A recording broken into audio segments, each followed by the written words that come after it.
السلام عليكم.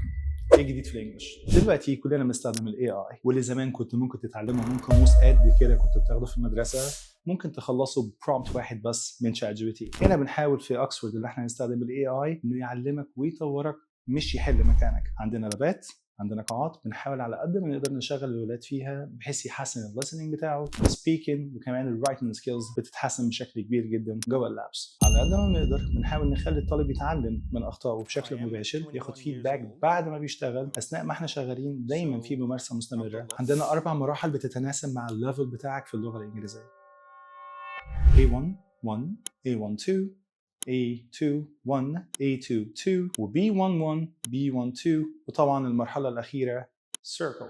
السيركل مستمرة ما بتخلص، ودايما بنلاقي ناس فيها Circle 1 Circle 2 Circle 3. طالما انه حاسس انه عايز يثبت اللغة ويطورها بيفضل مكمل معانا فيها. على قد ما بنقدر بنحاول نكون بنتكلم الأول بالعربي. انت تدخل ستيج 1. في ستيج 1 بنحاول نتكلم عربي وانجلش مع بعض، وبعد كده بنطبق الهايبر ميثودولوجي او بنسحب منك العربي. ستيج 2 بيبقى الكلام بالانجلش نسبه كبيره جدا تتعدى 80%، والعربي 20% للايضاح فقط، وبيتم الانتهاء بالكلام باللغه العربيه تماما في ستيج 3. في ستيج 3 احنا بنحاول على قد ما نقدر ان احنا نكون واضحين جدا، كلامنا بالانجلش مفيش كلمه واحده بالعربي. الحقيقه ممنوع الكلام بالعربي، ودايما ان المحاضر بيبقى قادر انه يخلي الطالب اللي قدامه يتعاطى معاه ويتكلم معاه، هو بيبقى فاهم كويس اللي بيتقال. المفروض ان المحاضر يكون بيتكلم بالانجلش في ستيج 3، وان الطالب بتاعه يكون بيرد عليه وفاهمه. ممنوع الكلام بالعربي تماما في ستيج 3. ستيج السيركل هي ماده علميه اصيله تailored، معموله بايد المحاضرين للطلاب بتوعنا هنا في اوكسفورد، وهي عباره عن exercises واكتيفيتيز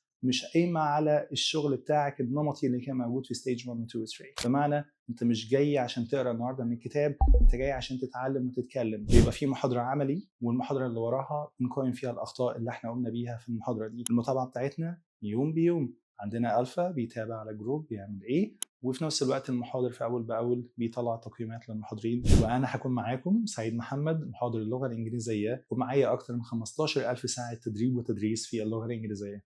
اشوفكم على خير ان شاء الله. Have a good month.